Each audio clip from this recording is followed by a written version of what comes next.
Olá, pessoal! Vamos para mais uma aula. E essa aula eu já tinha comentado com vocês que estaria disponibilizando no mês de agosto, que é uma aula sobre gerenciamento de risco e determinação da necessidade de utilização de SPDA em uma estrutura. Essa aula, gente, eu dividi, em verdade, em 5 tópicos.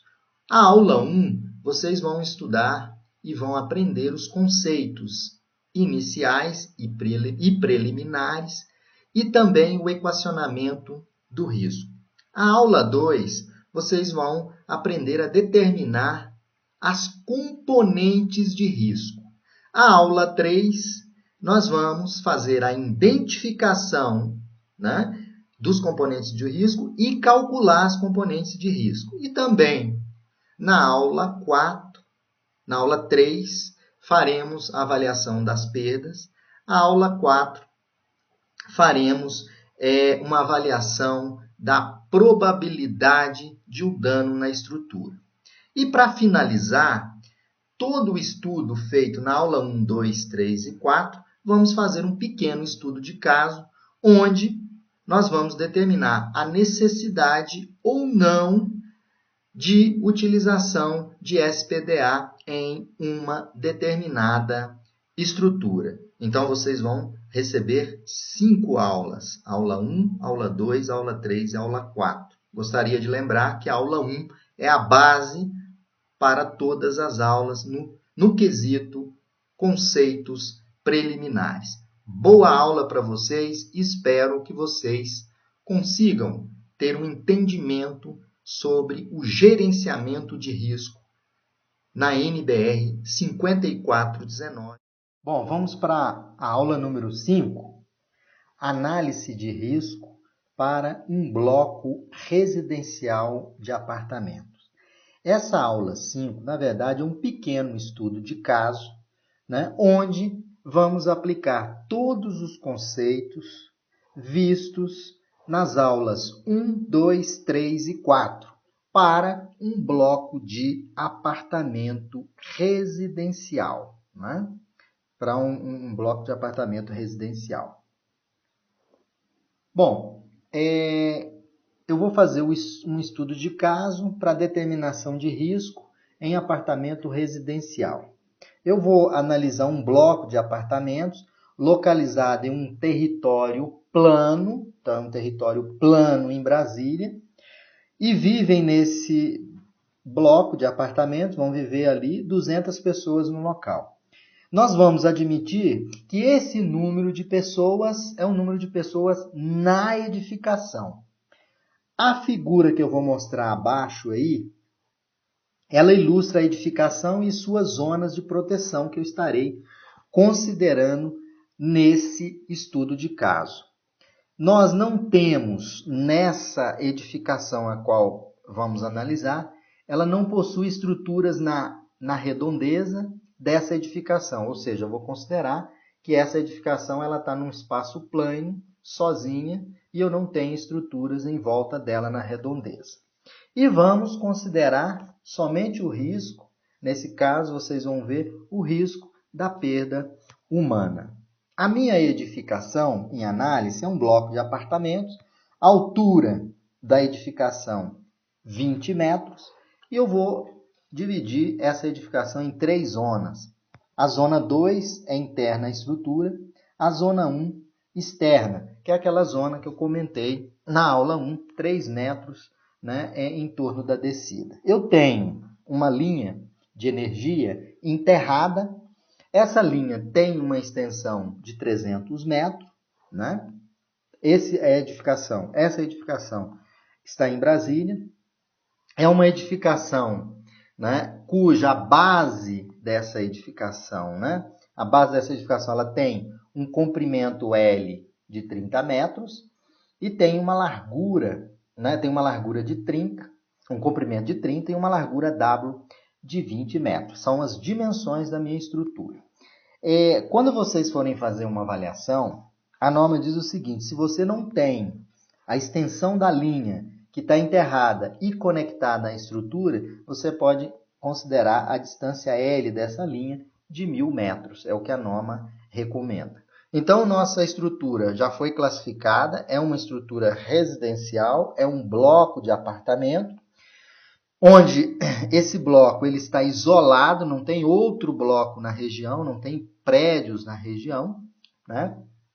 E vão viver nesse local 200 pessoas dentro da estrutura. As dimensões, largura 30 e comprimento 30 e largura 20 metros, conforme pode ser visto as dimensões aqui na figura, dividir em zona 2 e zona 1. Extensão da linha elétrica 300 metros e a largura da edificação 20 metros. O estudo de caso vai ser para a gente poder determinar, fazer a determinação do risco nesse apartamento e a identificação da edificação. Bom, eu vou fazer a identificação da edificação. Primeiro ponto, que foi visto na aula 1, nós temos que identificar o tipo da estrutura. Então, é uma edificação residencial, nós vamos levar em conta perda de vida humana, né? E vamos considerar no primeiro momento, vamos considerar, sei lá, sem risco de explosão. Qual dos 3 riscos que nós utilizamos para determinar o fator de risco? Nós utilizamos 3 riscos. O risco R1, que nós já tínhamos definido, que era o risco de perda humana. O risco R2 é o risco de perda de serviço público. E o risco R3, perda ao patrimônio cultural. O risco R4, perda econômica. Nós vamos analisar dentre esses 3 riscos em função do tipo da estrutura. Bom, essa estrutura é uma estrutura residencial, um bloco de apartamento. Então, eu tenho que avaliar nesse tipo de estrutura apenas o risco R1, que é o risco devido à perda da vida humana. O risco R2 não é necessário. Por quê? Porque eu não tenho nessa edificação perda de serviço público, né? Por exemplo, não é um museu, não é uma prefeitura, né? Então esse risco não é necessário eu efetuar o cálculo. Então eu vou calcular dos 3 riscos, eu vou calcular o risco R1. E qual a perda que está associada a essa estrutura? Eu tenho a perda L1, L2, L3, L4, eu vou considerar a perda L1, que é a perda de vida humana. L2 não é necessário, porque L2 é perda de serviço público, e essa estrutura não é uma estrutura para atender serviço público. E tampouco é uma estrutura onde você tem perda de patrimônio cultural. E também não há necessidade de calcular a perda de valores econômicos, porque não cabe a essa estrutura. Pois bem, então nós temos que calcular o risco R1 de vida humana, né? Risco de perda de vida humana, e a perda a ser determinada é a perda L1. Por quê? Em função do tipo da estrutura. Quais são os danos vistos na aula 1? Dano D1, D2 e D3. Então, nós vamos calcular os riscos, né? E quais os danos que esses riscos vão produzir, né? O dano que eu vou estar trabalhando é o dano devido aos ferimentos aos seres vivos por choque, né? E o dano físico e o dano aos sistemas eletrônicos. Então, é importante, R1 e L1. São os 2 fatores importantes na determinação. Por quê? Porque é risco de perda de vida humana, né? E a perda é a perda de vida humana. Por quê? O tipo de edificação não é uma edificação que atende o público, serviço público, e nem tampouco patrimônio cultural. Bom, então já fizemos essa análise. Bom, agora nós temos no estudo de caso fazer uma consulta em tabelas. São aquelas tabelas que foram apresentadas na aula 2, na aula 1, né? Principalmente na aula 1. Essas tabelas, essa tabela aqui, na verdade, é uma tabela que ela foi mostrada na aula 1. qual o tipo de descarga elétrica que eu vou estar trabalhando. É uma descarga elétrica, né? Na verdade, uma descarga atmosférica na estrutura, S1. Vou estar analisando o S1. Nesse contexto, eu tenho que calcular apenas o risco 1. No cálculo do risco 1, quais são as componentes que eu tenho que levar em conta? Eu tenho que levar em conta a componente RA e RB. Aí a componente RC eu vou levar em conta? Não. Por quê? Porque a componente RC ela é somente para estruturas com risco de explosão, e para hospitais ou outras estruturas, né? Quando a falha dos sistemas internos imediatamente possam colocar em perigo a vida humana. Então, eu vou ter que determinar RA, RB e também tenho que determinar RU e RV, onde RU e RV são as componentes devido à descarga atmosférica em uma linha conectada à estrutura. Vocês podem ter observado que aquela estrutura tem uma linha conectada, então eu vou achar o RU e o RV. Por que eu não vou calcular RC, RN e RZ? Porque somente em estruturas, né, com risco de explosão, para hospitais e outras estruturas, quando falha dos sistemas internos, imediatamente possam colocar em risco, né, perigo à vida. Então, nesse caso, nesse estudo de caso, eu tenho que determinar os componentes RA, RB, RU e RV. Isso para o tipo de perda L1. R2 não é necessário calcular, nem R3 e nem R4, como visto já anteriormente. Porque R2, R3 e R4, R2 está relacionado a risco devido à perda de serviço público, o R3, patrimônio cultural, e o R4, perda econômica. Nesse nosso exemplo, a estrutura, o risco que eu tenho que calcular e que atende a esse tipo de estrutura é o risco R1. E as componentes necessárias são componentes de descarga direta, RA e RB, direta à estrutura, e descarga, né, atmosférica na linha conectada, onde eu vou determinar RU e RV. Então, sempre para fazer a avaliação de uma estrutura qualquer, eu tenho que utilizar essa tabela, porque essa tabela define qual é a componente que eu tenho que calcular. Então, vamos calcular RA, RB, RU e RV. Bom, essa tabela que vocês estão vendo aí, eu vou trabalhar com a perda L1, que é a perda de vida humana.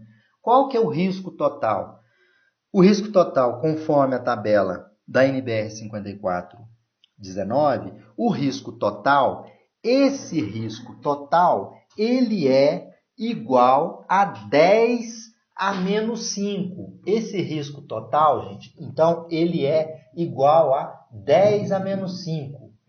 O risco é igual a 10 a menos 5. Então, todo risco calculado é um risco que a gente vai trabalhar em cima de 10 a menos 5. Outro ponto que nós temos que ver, né, é a avaliação desse risco da componente, apenas da componente L1. Essa componente L1 é a componente onde eu vou estar calculando o risco, né? O risco que eu devo calcular sempre está relacionado à perda de vida humana para esse tipo de edificação. Outro ponto que nós temos que determinar, quais são os componentes de risco R1, visto na tabela anteriormente, gente. RA, RB, RU e RV. Então, nós vamos calcular esses componentes e comparar com quem? Com o risco tolerável. Qual é o risco tolerável? 10 a menos 5. Não é? Então, o risco tolerável é 10 a menos 5, perigo, né? Perda, na verdade, de vida humana.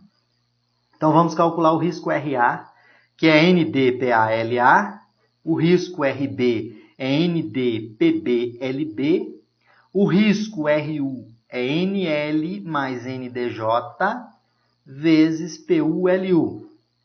RV, componente RV é NL mais NDJ vezes PV vezes LV. São essas componentes que eu vou determinar. PV, LV. Qual é a componente, quais as componentes de perda?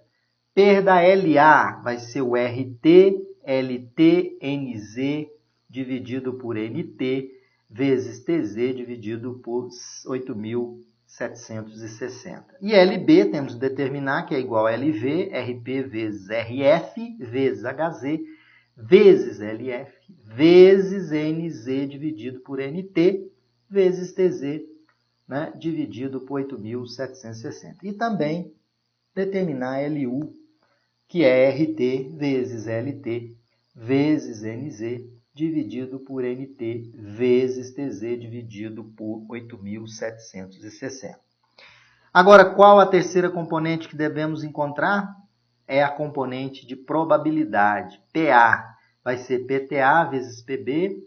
A probabilidade PB eu tenho que calcular, ela é tabelada, assim como PTA e PB.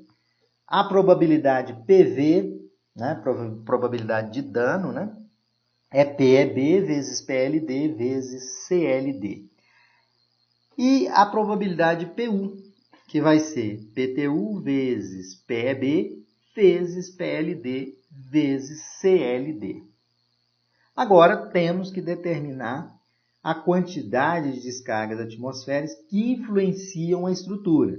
Aí eu tenho que calcular o ND, que vai ser NG vezes AD vezes CD vezes 10 a menos 6. Vimos que NG é a densidade de descargas da região, AD é a área, né, de captação, vamos dizer assim, e CD é dado tabelado, vai dizer onde a estrutura está.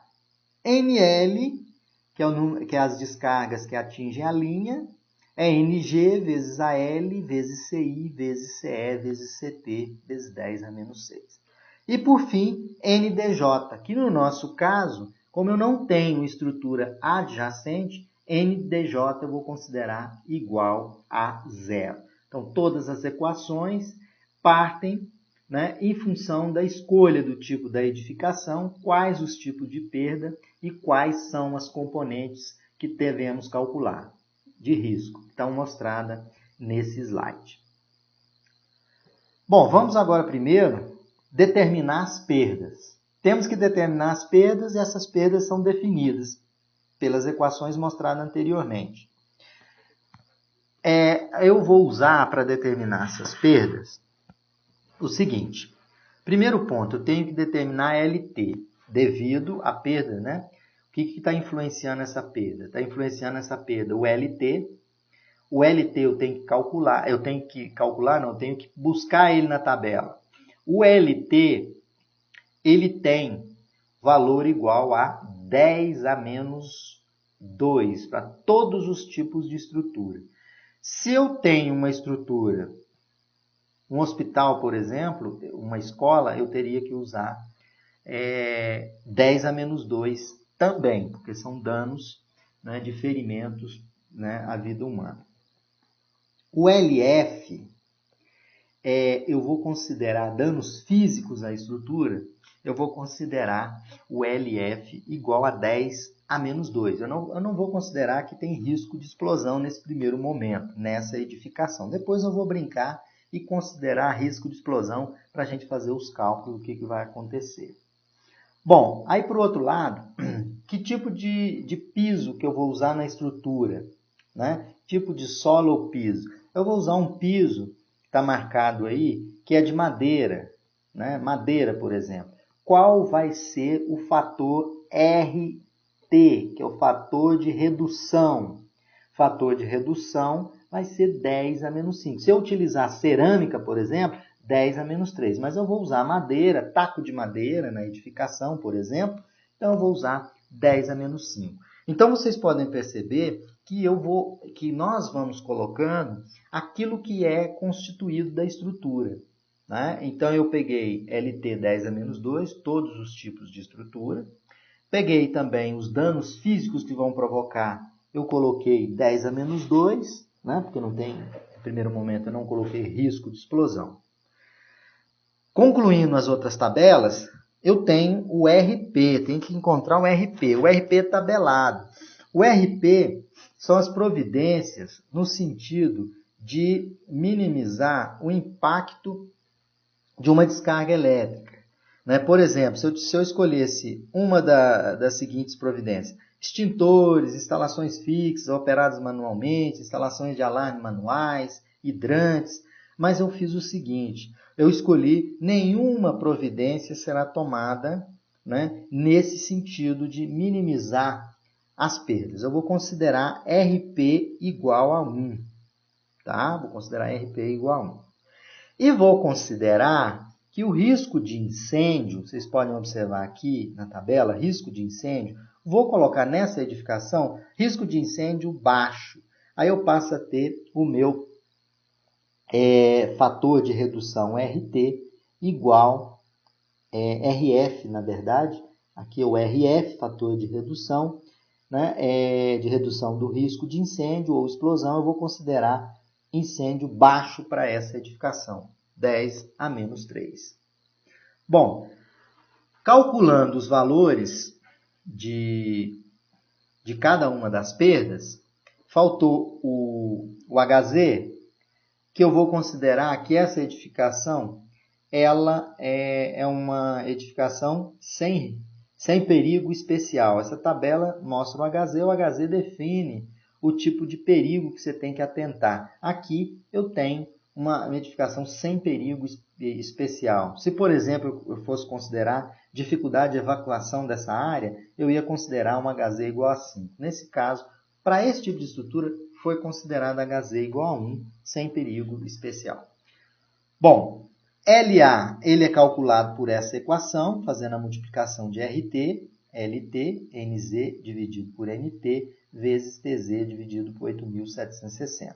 Esse termo aqui, olha, NZ, NT e TZ estão definidos aqui embaixo para vocês não esquecerem. NT é o número de usuários servidos pela estrutura. NZ é o número de pessoas na zona. Vou considerar lá, pelo dado inicial, são 200 pessoas na estrutura e vou considerar que essas pessoas estão todas dentro da estrutura em um período de tempestade, todo mundo dentro da estrutura. Então, NZ igual a 200.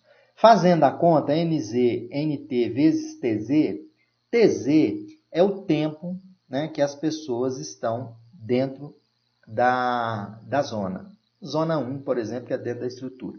O valor máximo desse elemento todo aqui, NZ dividido por NT vezes TZ vezes 8.760, é o máximo valor 1. Então, o que eu fiz? Eu considerei esse tempo das pessoas que estão na zona de 8.760 horas no ano. Então, dividindo isso tudo aqui, esse produto aqui foi 1. Então, considerei o valor máximo, ou seja, 8.760 horas lá dentro da estrutura.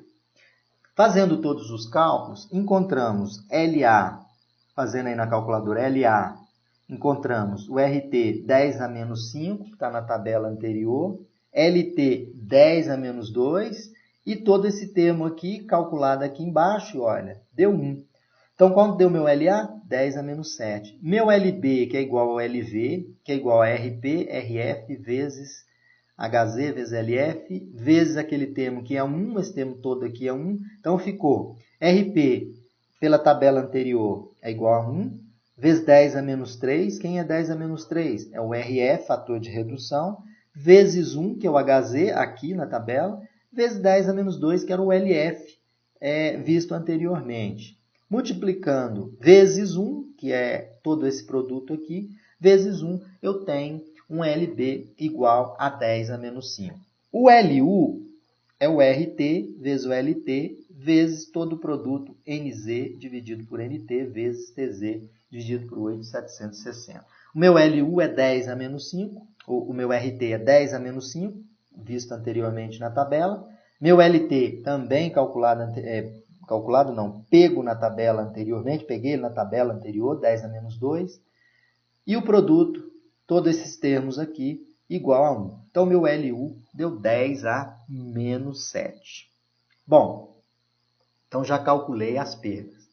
Agora eu vou fazer uma avaliação da probabilidade. Vocês podem ver que tem duas tabelas aí, onde eu tenho as características da estrutura e a classe de SPDA e a probabilidade PB, por exemplo.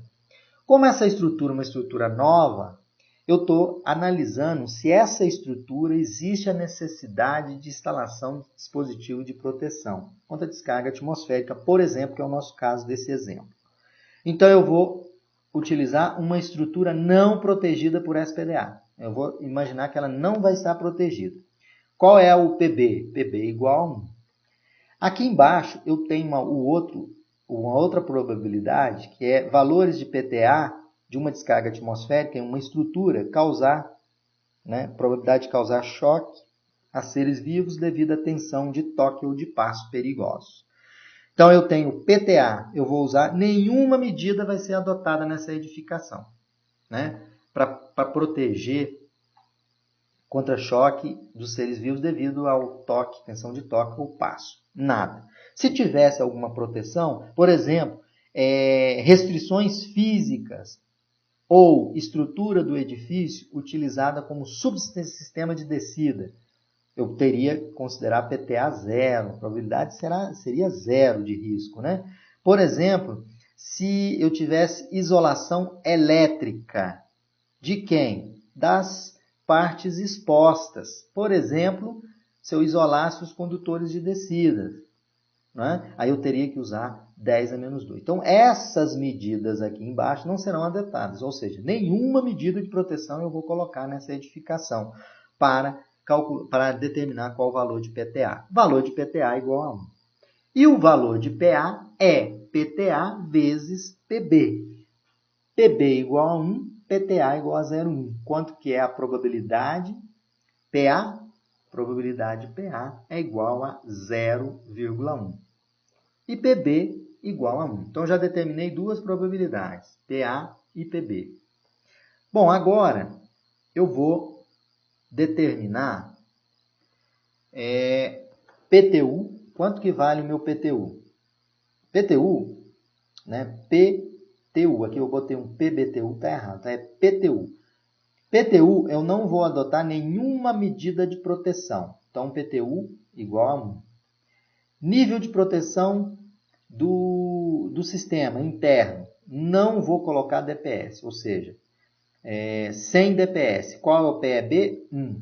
E aqui embaixo, como eu tenho determinar o PLD, que depende da resistência RS da blindagem do cabo e da tensão suportável de impulso, o W do equipamento, o que eu vou considerar? Olhando aqui, eu tenho as condições de roteamento, blindagem e interligação. A linha elétrica que eu estou utilizando, que está conectada à edificação, vocês podem ter observado anteriormente, que é uma linha enterrada não blindada, que eu vou considerar. Então, não blindada. E aí, qual é o valor que eu vou considerar de PLD? Olhando toda essa coluna, PLD vai ser 1 em qualquer um dos casos de tensão suportável da rede interna, de 1 kV, de 1 kV, 1,5, 2,5, 4 ou 6. Então, eu vou considerar meu PLD igual a 1. E aqui embaixo, eu tenho o CLD, que eu quero calcular agora, que eu quero identificar, na verdade. Esse CLD ele vai depender das condições de blindagem e aterramento. Então, a linha que eu estou considerando nesse projeto é uma linha não blindada. Então, ele tem conexão na entrada indefinida e eu vou considerar CLD igual a 1. Aí, dessa forma, eu consigo calcular com esses valores o valor de PU. PU vai ser PTU, quanto que é o valor de PTU? 1.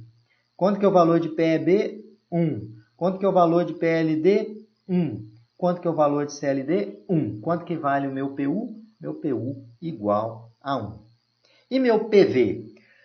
O meu PV que eu preciso determinar também, meu PV é PEB vezes PLD vezes CLD.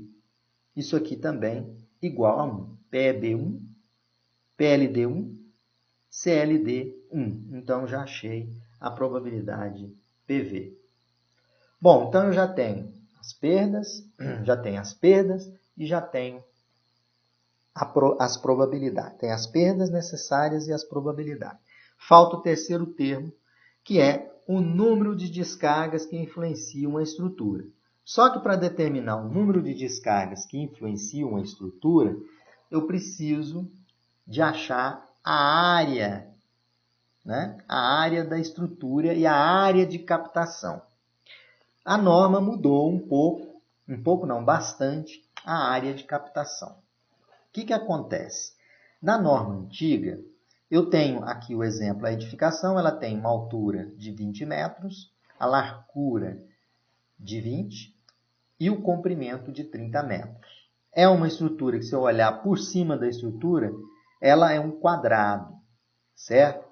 Em relação a isso, a gente, na norma antiga, tinha o seguinte, para achar essa área, né, que lá a gente chamava de área de captação, a gente projetava, por exemplo, aqui a altura da edificação nesse sentido, nesse sentido, nesse sentido, nesse e nesse. O que a gente projetava? A altura H da edificação, projetava aqui no solo. Essa projeção fecharia uma circunferência, quase que uma circunferência, e nessa circunferência eu tinha a altura H. Pela norma nova, eu não tenho mais a projeção de proteção de H, e sim de 3 vezes H. Então, a área de captação, que a gente chamava antes, aqui na norma nova, essa área aumentou. Não é porque eu passo a ter uma projeção de proteção do meu sistema de SPDA no solo ali, a área, né, se cair uma descarga em qualquer ponto aqui, ela vai ser captada pelo sistema. Aumentou, passou a ser 3 vezes a altura. E aí, como que eu calculo essa área? Essa área AD, né, a área de captação da estrutura, vai ser L vezes W mais 2 vezes 3H vezes L mais W mais π vezes 3 vezes H ao quadrado. Então, eu tenho 4 semicircunferências, que essas 4 esses 4 1/4 de circunferência formam a circunferência, cuja proteção é π vezes o raio ao quadrado, onde o raio passa a ser 3 vezes a altura. Fazendo esse cálculo, nós vamos encontrar para essa edificação uma área, né? Aquela área que a descarga vai influenciar a estrutura, aonde essa descarga cair, ela será captada, eu tenho uma área total de 17.909,73 metros quadrados. Essa é a área que na norma a gente chamava antiga, né, de área de captação. Aqui também é uma área, né, onde se a descarga inserir, né, se ocorrer a descarga, ela está sendo protegida. Bom, eu preciso agora determinar qual o número anual de descargas, ou a densidade de descarga da atmosfera que ocorre na região. Para vocês localizarem isso, vocês podem ir no www.imp.br. Lá vocês vão entrar no grupo de eletricidade atmosférica e vocês vão localizar o mapa do Brasil, não é, com a respectiva densidade. Vindo aqui, olha, eu botei até aqui para vocês, como o meu projeto aqui, eu estou avaliando Brasília, eu coloquei Brasília e ele aparece aqui qual é a densidade de descarga por quilômetro quadrado ano, não é? E essa descarga essa densidade é 5,38. Então, eu tenho o meu NG. Então, qualquer localidade que vocês digitarem aqui, ó, nessa aba aqui, vocês vão localizar qual é o NG. Achando o NG, já tem o AD, a gente faz as respectivas multiplicações e achamos, né, é a interferência, a análise anual do número de descargas que afeta ou que influencia na estrutura. Então, vocês podem acessar para buscar essas informações www.imp.br e vem no grupo de eletricidade atmosférica. Aqui também vocês podem ver que ele vai mostrar em tempo real a incidência de descargas atmosféricas. Então, no nosso exemplo, olhando aqui, o NG 5,31 km² por ano. Bom, agora vamos calcular o número de eventos perigosos, que é o ND para a estrutura. Quanto que vale o ND? Ele é igual ao NG vezes o AD vezes CD vezes 10 a menos 6. Quem é CD? O CD é a localização relativa da estrutura, que eu vou considerar, já tinha colocado anteriormente, que a estrutura era isolada, não tinha edificação, nenhum outro objeto nas vizinhanças. Qual o valor de CD? CD igual a 1. Se essa estrutura tivesse isolada no topo de uma colina, o valor ficaria um dobro, né? Nesse caso meu, eu fiz uma avaliação da estrutura e ela vai ficar em um local onde nenhum outro objeto nas vizinhanças. NG eu encontrei 5,31 por quilômetro quadrado ano. O AD eu já tinha encontrado, 17.909,73. Esse valor de AD que entra nessa equação, esse valor deve entrar em metro quadrado, porque eu já tenho aqui multiplicado por 10 a menos 6, né? Então não precisa transformar isso aqui por quilômetro. Então entra aqui em metro quadrado. Fazendo esse cálculo, vocês podem observar aqui em vermelho embaixo, o valor de ND foi igual a 9,51 vezes 10 a menos 2. Então, portanto, já calculamos ND. Agora, nós temos que calcular NL. O que é o NL? O NL é a avaliação do número médio anual, aqui está anula, né? É anual de eventos perigosos que atingem na linha, ou seja, que atingem a linha elétrica, ou seja, é o S3 da aula 1, descarga atmosférica que atinge a linha diretamente.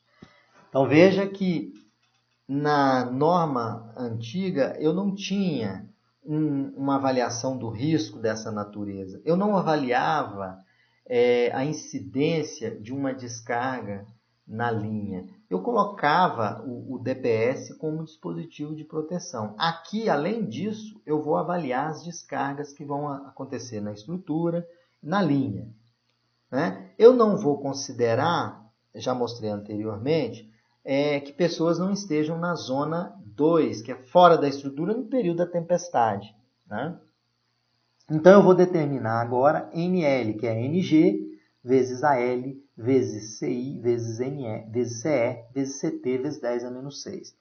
NL é o número de sobretensões não inferior a 1 kV ano na seção da linha. AL é a área de exposição equivalente à linha, em metro quadrado. CI é o fator de instalação da linha. CT é o fator do tipo de linha. E fator ambiental CE, que tem as tabelas aí, que são tabelas extraídas da norma. Então, eu tenho CI, a linha é o quê? Vista lá no início do problema, é uma linha enterrada. Qual o valor de CT? É a instalação da linha, é uma linha de energia ou de sinal, mostrado anteriormente. Não é uma linha de energia em alta tensão, com transformador AT de alta barra baixa. E sim, eu vou considerar então CT igual a 1. CE, gente, é o tipo do ambiente. Que ambiente estava instalado? Olha, não tem, na verdade, próximo daquele bloco de apartamento, vizinhanças. Então, é um ambiente que eu vou considerar um ambiente suburbano. Então, eu vou considerar 0,5 conforme a tabela. Então, já tem os valores de CT, CE e CI extraídos da tabela em função das características da estrutura em análise, que é um bloco de apartamentos. Então, Como que eu calculo o valor de NL? NL, a norma diz que para você calcular NL, você tem que multiplicar NG vezes AL, vezes CI, vezes CE, vezes CT, vezes o 10 a menos 6 aqui. Como que a norma pede para você calcular a L? A L é a área da linha. Então, o que ela pede? Se a descarga é direto na linha, você vai considerar essa linha com largura de 40 metros. Por isso que tem a equaçãozinha aqui, ó. 40 vezes L. L é a extensão da linha, que é 300 metros. Então, eu vou ter 300 vezes 40, 12.000 metros quadrados. Se eu não tenho a extensão da linha, a norma pede para você considerar essa extensão 1.000 metros. Tá ok, gente? Então, eu tenho a linha enterrada, 300 metros. Né? Vou achar a área dessa linha, 40 vezes L. Vou considerar a largura aqui da linha, né? Dessa linha, largura, de 40 vezes 30. Então, eu tenho 12.000 metros quadrados. Bom, aí se eu tenho já o meu AL, eu vou multiplicar NG, que é 5,31, vezes 12.000, vezes 0,5, né? Que é o CI, vezes o CE na tabela anterior, 0,5, vezes o CT, que é 1, vezes 10 a menos 6. Encontro o NL igual a 1,593 vezes 10 a menos 2. Então, já tenho ND e NL. Lembrando que AL é a área, né, vamos dizer assim, a área onde a descarga atmosférica vai incidir. É uma área que eu vou considerar largura, pela norma, 40 metros, e a extensão da linha. Se eu não tenho a extensão da linha, considera 1.000 metros. Como eu tenho, foi dado no meu problema, 300 metros, eu tenho uma L de 12.000 metros quadrados. Bom, agora já tenho todos os parâmetros. Então, eu tenho que calcular o risco RU. Quais são as componentes? Vimos lá no slide inicial. Vamos calcular RA, RB, RU e RV. E aqui são as expressões para RA, para RB, para RU e para RV. Eu já mostrei anteriormente e nas aulas passadas. ND, qual o valor de ND? Eu já tenho 9,52 vezes 10 a menos 2. NL, 1,593 vezes 10 a menos 2. NDJ é igual a zero. Por quê? NDJ é quando eu tenho estrutura adjacente. Eu não tenho nenhuma estrutura adjacente, é um prédio isolado. PU, eu já calculei, já apresentei para vocês anteriormente. PU igual a 1, PA 0,1, PB igual a 1, PV 1. A perda LU, 10 a menos 7. A perda LA, menos 7. 10 a menos 7 também. A perda LB, 10 a menos 5. A perda LV, 10 a menos 5 também. Fazendo e usando esses termos, eu calculo o RA aqui, com essa expressão. Qual o valor do RA? Está aqui embaixo. RA, 0,952 vezes 10 a menos 9. E o RB? Está aqui, olha. Aplicando esses valores aqui, eu encontro o RB 9,52 vezes 10 a menos 7. E o RU? Quanto é que vale o meu RU?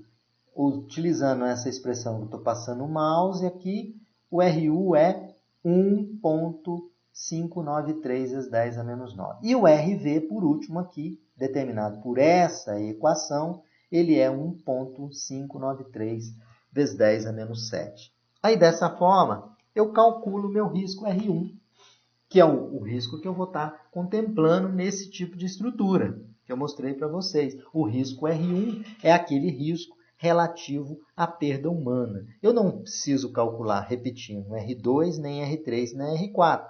Por quê? Eu calcularia R2 se eu tivesse risco de perda de serviço ao público. Eu não tenho. A estrutura é um bloco de apartamento. E o R3 eu calcularia se eu tivesse risco de perda de patrimônio cultural. Eu não tenho. Não é uma estrutura para esse fim. E R4 eu calcularia se eu tivesse risco de perda de valores econômicos. Nesse caso, não tem. Então, eu vou calcular somente o R1 que é apresentado aqui, que é a soma dos componentes do risco, RA mais RB mais RU mais RV. Somo todos esses valores, encontrei R1 igual a 0,111 vezes 10 a menos 5. Aí, o que isso significa? Que se o risco R, que nesse caso, quem é meu risco R? É o meu risco R1, tem que ser menor ou igual a 10 a menos 5. Por quê? Eu vou estar trabalhando com a perda L1, né? Perda de vida humana. Qual é o risco tolerável? Risco tolerável, 10 a menos 5. Se vocês podem observar aí que eu tenho que 0,111 vezes 10 a menos 5, ele é menor do que 10 a menos 5. Todo mundo concorda, né? Ele é menor do que 10 a menos 5. Então, isso significa o quê?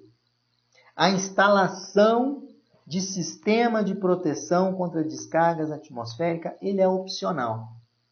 Ou seja, não é necessário. A estrutura está protegida. Não é? Então, não existe a necessidade da instalação de SPDA. Ou seja, o SPDA, para esses dados, para essa estrutura que foi colocada, da forma que foi definido os parâmetros, a instalação desse SPDA é opcional. Não significa que eu não vou instalar. Eu posso instalar, mas é opcional porque a estrutura está protegida. Por que ela está protegida? Porque o risco foi menor do que 10 a menos 5, que é o risco tolerável para a perda de vida humana. Então, gente, conseguimos determinar o risco e definir para vocês que essa estrutura não na verdade, essa estrutura, a instalação de SPDA é opcional. Bom, agora eu vou fazer uma alteração em alguns parâmetros. Eu vou agora eu vou considerar risco de incêndio e risco de explosão. Se eu considerar risco de incêndio e explosão, eu vou recalcular e eu vou ter uma alteração no valor de RB e RV. Então, por quê? Eu vou considerar que o meu LF vai sair de 10 a menos 2 e ele vai pular para 10 a menos 1. Vamos admitir que eu tenho risco aí, risco de explosão. Então, eu vou sair um LF de 10 a menos 2 para 10 a menos 1. E vou ter aqui, se eu tenho risco de incêndio, eu vou considerar que esse risco de incêndio é um risco, vamos dizer assim, baixo. Então, eu vou considerar 10 a menos 3. Recalculando as componentes de risco, eu tenho uma modificação. Eu mudo o valor de RB para 9,52 vezes 10 a menos 5 e o meu valor de RV passa a ser 1,593 vezes 10 a menos 5. Isso eu vou pular de risco baixo, né? De 10 a menos 3 para 10 a menos 2. Então, o risco de incêndio agora é normal, não é baixo mais como eu estava considerando. Tá? Então, eu fiz uma mudança em relação, considerando o risco de incêndio. E aí, o que vai acontecer? Eu vou ter mudança de quem? De LB, que é igual a LV, que é igual a RP, vezes RF, vezes HZ, vezes LF, vezes toda aquela parafernália toda. E aí, meu LB, ele muda para 10 a menos 3. Então, ele sai lá de um valor, vamos olhar quanto que era antes. Sai daquele valor que era antes, o LB, ele antes era 10 a menos 5, vocês podem observar aí. Ele vai agora para o valor de, olha lá, gente, ó, vai para o valor de 10 a menos 3. Está aqui, olha, 10 a menos 3. Logo, fazendo a soma de todos esses 4 termos aqui, eu tenho R1 igual a 1,112 vezes 10 a menos 5. Isso significa que meu risco R1 deve ser menor ou igual a 10 a menos 5. Porém, 1,112 não é menor ou igual a 10 a menos 5, porque eu tenho aí 1,112 vezes 10 a menos 5, não é menor do que 10 a menos 5, ou seja, o risco é maior. Nesse caso, nessa mudança de cenário, a instalação de SPDA é necessária. Então, eu fiz só uma modificação, né? Até meio estranha, né? Porque é uma edificação, um bloco de apartamento. Aí eu considerei que o incêndio saiu de baixo para normal e considerei que meu LF, que são os danos físicos, saiu de outros 10 a menos 2 para um risco de explosão.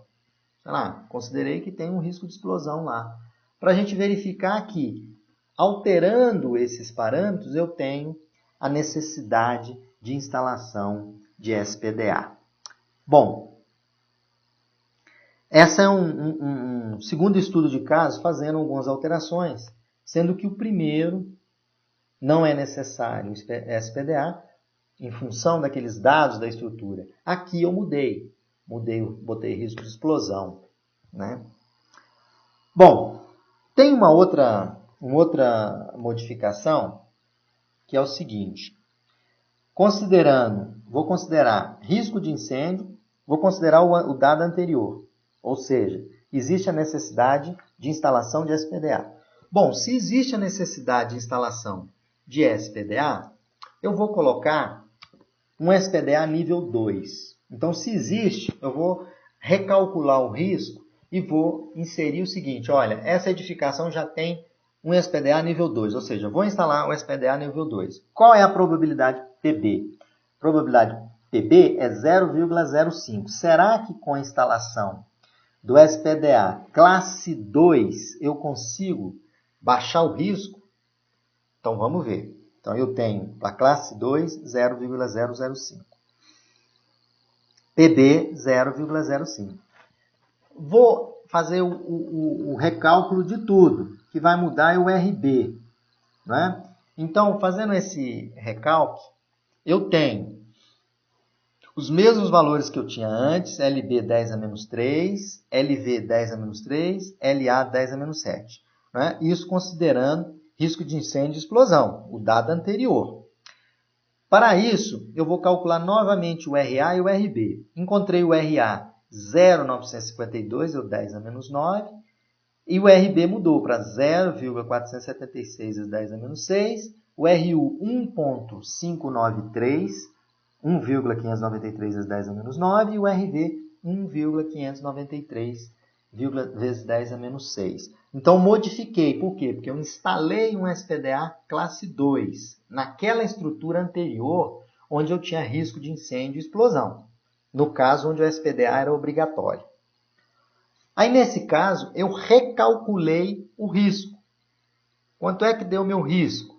Deu 0 R1. Deu 0,207 vezes 10 a menos 5. Isso significa o quê? Que esse risco, ele passou a ser menor do que o risco tolerável. O que isso significa? Significa o seguinte: edificação está protegida com SPDA classe 2. Então, veja bem, eu escolhi uma classe, recalculei o risco e verifiquei que, inserindo um classe 2, eu fiz a correção, né, do risco, ou seja, o risco passou a ser menor do que o risco tolerável, que é 10 a menos 5. Esse tipo de recalque, gente, do risco, é uma ideia que eu dou para vocês. Vocês podem hoje chegar numa estrutura que já tem SPDA e anotar todos os dados dessa estrutura, a área, o local da estrutura, quantidade, densidade de descargas atmosféricas, se tem DPS, quais as classes de DPS, aonde está instalada a estrutura, e vocês aplicam nessas equações e vocês vão verificar se a estrutura hoje ela atende à norma nova, ou seja, se o risco dessa estrutura, né, se for uma estrutura de apartamento, por exemplo, se esse risco vai ser menor ou igual ao risco tolerado. Se for, a sua estrutura está protegida com aquela classe de PDA, de SPDA. Caso contrário, é o que a gente coloca. Faça uma adequação de seu SPDA em conformidade com a norma nova. Para quê? Para você garantir mais proteção na sua estrutura. É o que vem a norma, na parte 2, apresentar para vocês um cálculo e um gerenciamento de risco mais intenso. Né? Então, através do recalque, vocês podem recalcular ou podem calcular o risco de uma edificação já com SPDA instalado. Aí vocês vão levantar os dados, a classe do SPDA, se tem DPS, se tem linha enterrada próxima, toda a análise necessária na estrutura. Bom, gente, assim eu encerro uma sequência de 5 aulas, fechando com essa aula, onde mostrei para vocês um pequeno estudo de caso com variações, né, na probabilidade de risco, de dano, mostrando para vocês a metodologia, né, nova que é implementada pela NBR 5419 de 2015. As bibliografias que foram utilizadas, obviamente, é a NBR 5419. A parte 1, conceitos, princípios gerais, e a parte 2, que é a parte de gerenciamento de risco. Gente, eu demonstrei toda essa metodologia para vocês em 2 aulas, mas para a construção desse material disponível já para vocês, vai estar disponível no canal do YouTube para vocês, demandou 3 semanas e meia. Então, eu peço desculpa a vocês, né? Se ficou alguma dúvida, mandem mensagem, né? Eu fiz o máximo possível, né? De forma a passar a metodologia para vocês de uma forma simples, para que vocês entendam, né, como que é feita a avaliação de risco. Lembrando que existem softwares, né? Softwares que o software vai calcular o risco, mas é importante você que está operando o software entender como que é feito o cálculo de risco.